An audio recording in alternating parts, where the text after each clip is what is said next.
What's up, everyone? Tyler DeLuca here, and I'm bringing you my top 3 takeaways from this week in women's basketball. Let's get into it. First off, I actually just got back from Austin, Texas, where Texas just beat UConn. And my takeaway, or one of my takeaways, I got 2 of them, but one of my takeaways is Texas is legit. Texas is legit, y'all. Everyone was thinking, man, they haven't really played anybody.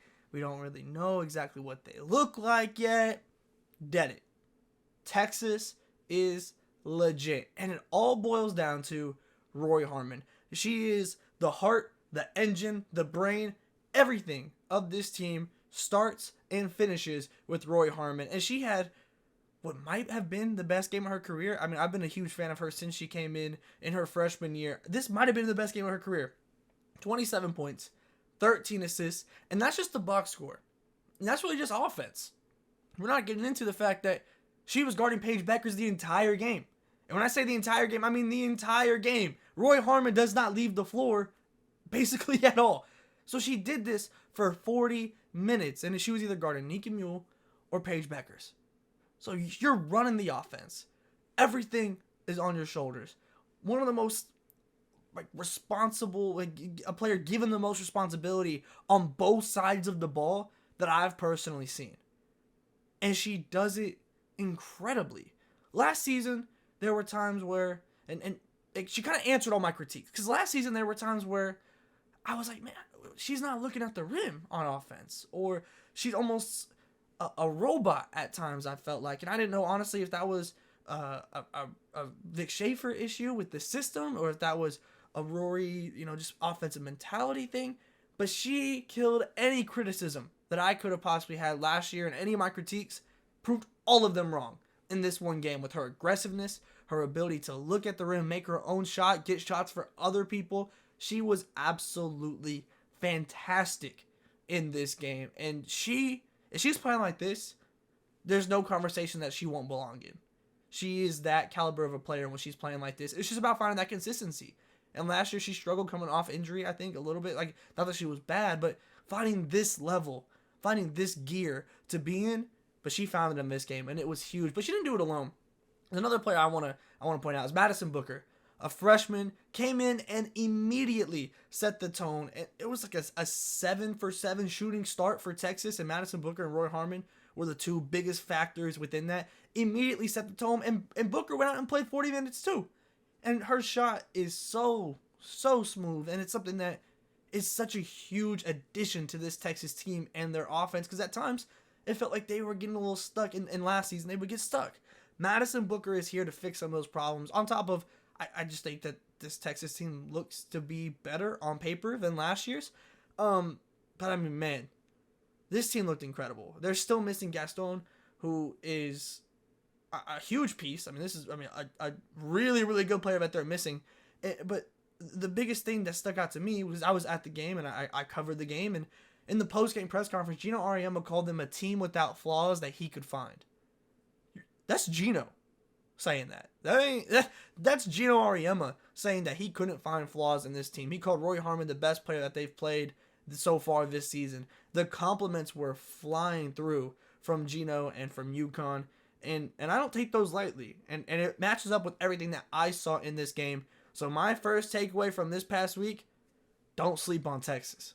Now there's the flip side to that game. UConn, they don't look good.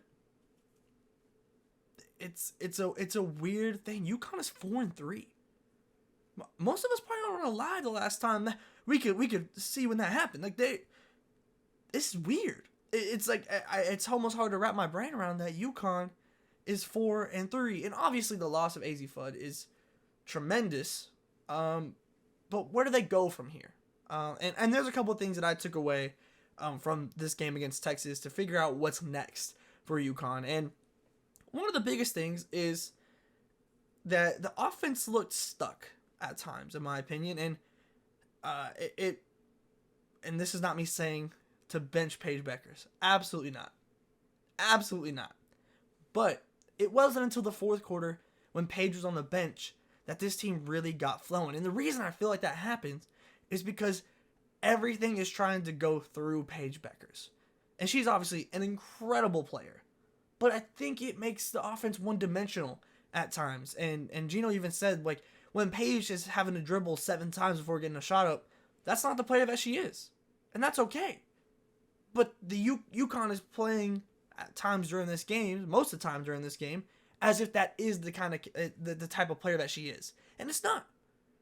And it wasn't until she was on the bench and they finally got some movement and I felt like they were playing a little bit more free and just playing basketball rather than playing through Paige, that it kind of started to work and it kind of started to flow. And another big part of that was who was in that game when that happened. Because there was 3 freshmen that came in. KK Arnold, Ashlyn Sade, and Caden Samuels. Those 3 came in, immediately changed the energy of the game. There was a shot in the arm of UConn that was brought in by these freshmen. And I asked Gino after the game about this, and it's from the sounds of it, he saw it too. And he was impressed with these 3. And it sounds like more minutes is on the way for this 3. And I absolutely think that is the case. Because even when Paige came back in, they played really well with Paige on the floor. Moving around more. The ball was moving more. The pace up and down the floor was better. Because when you let Texas get set in their half-court defense, it gets tough. It does. And these freshmen came in and handled it pretty well and didn't allow them to get into their half-court defense nearly as much. So, going forward with UConn, obviously, they got some work to do. There's some obvious work to be done, but I think that the freshmen might be the answer here. Obviously, they weren't planning on coming in and playing big minutes. They were kind of just going to be rotational pieces off the bench, but with the way things are looking right now, they might be the answer. And the answer to that is to them playing larger minutes, big time minutes in big time games. So I'm really excited to see how this goes moving forward, because it did seem like Gino wants to put them in more, and I think they absolutely deserved it after their performance against Texas. Last but far from the least, let's move away from UConn and Texas, and let's talk about LSU. This was a team that obviously had a rocky start. Personally, I wasn't surprised by the loss to Colorado to open the season. I was very high on Colorado coming in. They brought a lot of players back. They're a physical team, a team that'll be very well conditioned, and LSU had a lot of stuff to figure out. They bring in a ton of talent. It might not blend right away, and that's okay. So I wasn't shocked by that. But obviously, since then, we have the absence of Angel Reese from the team, and everything was just a little weird. They weren't losing any more games. They still haven't lost a game. But everything was just weird. Nobody really knew what was going on. Nobody still really doesn't know what happened with Angel Reese.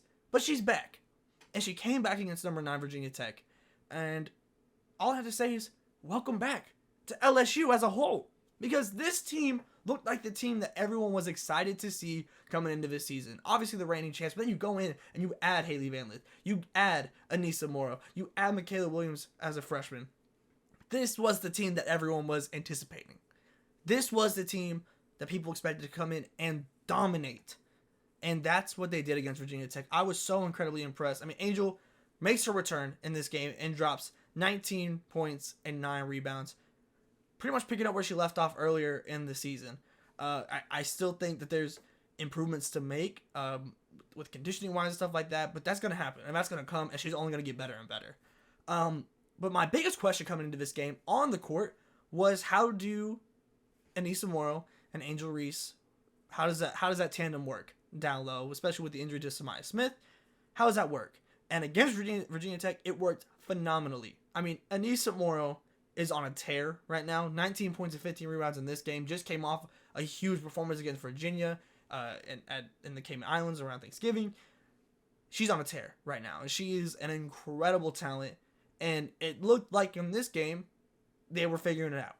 They were figuring it out because, man, if they figure it out, and this is the way that they're coming the rest of the season, every team should be terrified. They should, because if they're putting up these stats, man, incredible. But the thing is, that's not even it. That's not everyone, because Michaela Williams might be arguably the most important piece to this team in my opinion. And the way that everything just flows with her. She's a freshman and you wouldn't know it. She's right up there with Juju Watkins in team. Like, the fact that she's shining the way that she is as a freshman on a team that is this stacked is a testament to how incredible she is. She would be doing, in my opinion, the same stuff that Juju is doing if she was on a team that was just completely played through her, she'd be putting up the same stats. She's that level of talent.